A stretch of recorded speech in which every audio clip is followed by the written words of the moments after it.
எல்லாருக்கும் வணக்கம். சோபகிருது வருடம் முடிஞ்சு போச்சு. இப்போ குரோதி வருடம் அப்படிங்கிறது பிறக்க போகுது. ஏற்கனவே குரோதி வருடத்துக்கு உண்டான ராசி பலன் எப்படி இருக்க போகுது, தமிழ் புத்தாண்டு அப்படிங்கிறத நம்ம போட்டிருக்கோம். சரி, இப்போ இந்த மாதம் இருக்குது இல்லையா, குரோதி வருடத்தோட சித்திரை மாதம், அதில் உங்களுக்கு எப்படி இருக்க போகுது, நம்ம நினச்சதெல்லாம் நடக்குமா? ஏன்னா வருஷத்தோட மாதம் அப்படிங்கிறது நல்லபடியாக இருந்தது அப்படின்னாலே நமக்கு ஒரு நேர்மறை ஆற்றல் அப்படிங்கிறது கிடைக்கும். அதனால் இந்த சித்திரை மாதத்துக்கு உண்டான ராசி பலனை பார்க்கணும். கிரகங்களோட ராஜா சூரியன், அவர் மேசத்தில் உச்சமடைஞ்சிருக்காரு. எப்போவுமே சித்திரை மாதம்னா மேசத்துக்குள்ளே சூரியன் உச்சம். அதோட இந்த மாதத்தில் செவ்வாய் சனி கூட்டணி அப்படிங்கிறதும் உடையுது. கும்பத்தில் இருந்த செவ்வாய் 9ஆம் தேதி அன்னைக்கு மீனராசிக்கு போயிடுறாரு, ராகுவோட போய் இணைஞ்சிக்கிறாரு. அதோட புதன் வக்கரமாகி கிடந்தார் இல்லையா மீனராசியில், 3ஆம் தேதி அன்னைக்கு வக்கர நிவர்த்தி ஆயிடுறாரு. அப்புறம் ஒரு 20 நாளைக்கு அங்கே இருந்துட்டு 23ஆம் தேதி மேசராசிக்கு போயிடுறாரு. சுக்கிர பகவான் மீனராசியில் இருந்தார். 12ஆம் தேதி அன்னைக்கு அவரும் மேசராசிக்கு போகிறாரு. குரு பகவான் மேசராசியிலிருந்து 18ஆம் தேதி ரிஷபராசிக்கு போகிறாரு. குரு பகவானோட பயிற்சி அப்படிங்கிறது இந்த மாதத்தில் முக்கியமான ஒரு அமைப்பு. சனி பகவான் கும்பராசிலையும், விஷப்பாம்பு ராகு மீனராசிலையும், விஷமற்ற பாம்பான கேது கன்னிராசிலையும் இருக்காங்க. இந்த கிரக அமைப்புகள், ராசி மாற்றங்கள் மேசத்துலேருந்து மீன வரைக்கும் 12 ராசிக்காரர்களுக்கும் என்ன பண்ண போகுது, என்ன பலனை கொடுக்க போகுது அப்படிங்கிறத பார்த்துடலாம் வாங்க. விருச்சிக ராசி நேயர்களே, உங்களுக்கு இந்த சித்திரை மாதம் எப்படி இருக்குது அப்படின்னு பார்த்தோம்னா, மாத தொடக்கத்தில் ராசிநாதன் செவ்வாய் சுகஸ்தானத்தில் இருக்கிற சுகாதிபதி சனியோடு சேர்ந்து கும்பராசியில் கூடியிருக்காரு. அதாவது அர்த்தாஷ்டம சனி அப்படிங்கிறது உங்களுக்கு நடந்துகிட்டு இருக்கு. அங்கே போய் செவ்வாய் பகை கிரகமாக இருந்தாலும் அவர் சேர்ந்தது அப்படிங்கிறது மற்ற ராசிக்காரர்களுக்கு அது கெடுதல். உங்களை பொறுத்த வரைக்கும் அது நல்லது தான். ஒரு தொழில் வளர்ச்சியை அதிகமாக்கி கொடுக்கக்கூடிய அமைப்பு, ஒரு செல்வ நிலையை உயர்த்தி கொடுக்கக்கூடிய அமைப்பு, நிறைய சாதகமான சந்தர்ப்பங்கள், இது எல்லாமே நல்லபடியாக நடக்கும். அது மாதிரி உத்தியோகத்துலேயும் பார்த்திங்கன்னா உயர் பதவிகள் கிடைக்கக்கூடிய அமைப்பு அப்படிங்கிறது இருக்குது. அதாவது ஊருக்கே நல்லதாக தெரியாது, நமக்கு கெட்டதாக படும். ஊருக்கே கெட்டதாக படுறது நமக்கு நல்லதாக படும்னு சொல்லுவாங்க பார்த்தீங்களா? அப்படி தான் இந்த செவ்வாய் சனி கூட்டணி அப்படிங்கிறது உங்களை பொறுத்த வரைக்கும். ஏன்னா இந்த காலகட்டம் தான் பார்த்திங்கன்னா சொத்துக்கள் வாங்கக்கூடிய அமைப்பு அப்படிங்கிறது இருக்குது. பாகப்பிரிவினைகள் சுமூகமாக இருக்கும். தைரியக்காரகனாக செவ்வாய் நாளில் இருக்கார். அப்போ தன்னம்பிக்கை அதிகமாகும். புது தொழிலில் பங்குதாரர்கள் வந்து இணையக்கூடிய வாய்ப்பு அப்படிங்கிறதும் இருக்குது. ஒரு தொழில் பண்ணிக்கிட்டு இருக்கோம் அப்படின்னா பெரிய அளவில் நம்மக்கிட்ட முதலீடு இல்லை, ஒரு கடன் வாங்கி முதல் போட கொஞ்சம் பயமாக இருக்குது.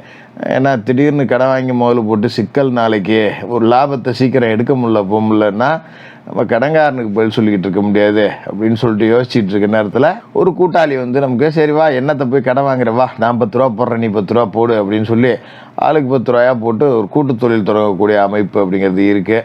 அதோட ஏற்கனவே கூட்டு தொழில் செய்கிறவங்க கூட்டாளிகள் வேணால் இன்னொருத்தரை சேர்த்துக்கலாம். இது மாதிரி வசதி வாய்ப்புகள் அப்படிங்கிறது நிறையா அமையுங்கிறதால அதை பயன்படுத்திங்க. அதோட சித்திரை மாதம் 3ஆம் தேதி புதன் வக்கர நிவர்த்தி அடைகிறாரு.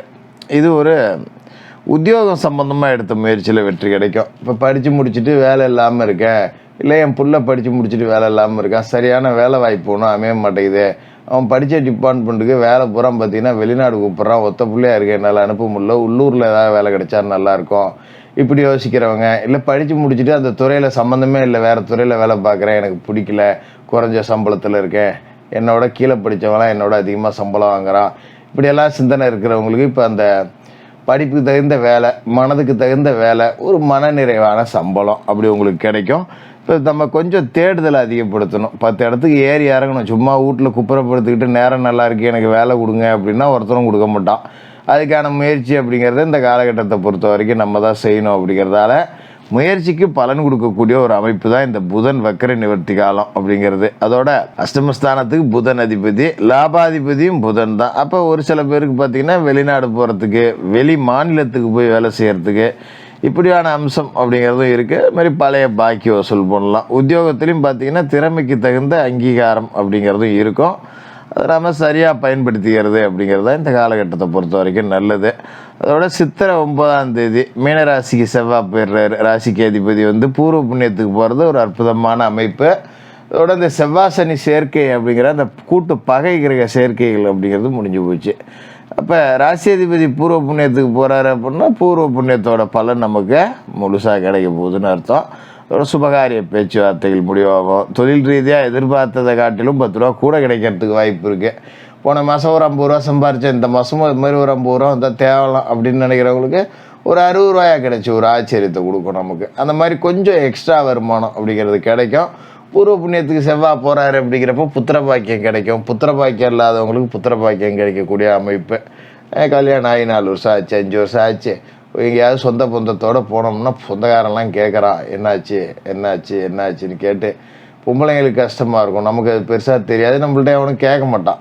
பொம்பளைங்கள்ட்ட போய் சும்மா இருக்கியான்னு பொம்பளைங்க எல்லாம் வந்து கேட்பாங்க. அது ஒரு மன கஷ்டத்தை கொடுக்கும். அந்த மாதிரி பதில் சொல்ல முடியாமல் தவிச்சிக்கிட்டு இருந்தவங்களுக்கெல்லாம் இப்போ புத்திர பாக்கியம் கிடைக்கும். நல்ல ஒரு அற்புதமான யோக பலன் அப்படிங்கிறது இருக்குது. ஆடை ஆபரண சேர்க்கை அப்படிங்கிறது இருக்குது. இந்த மாதத்தில் சொந்த பந்தத்தில் ஏதோ விருந்து விழாக்கள் அப்படின்னு சொல்லிட்டு கொஞ்சம் நேரத்தை செலவு பண்ணுவீங்க.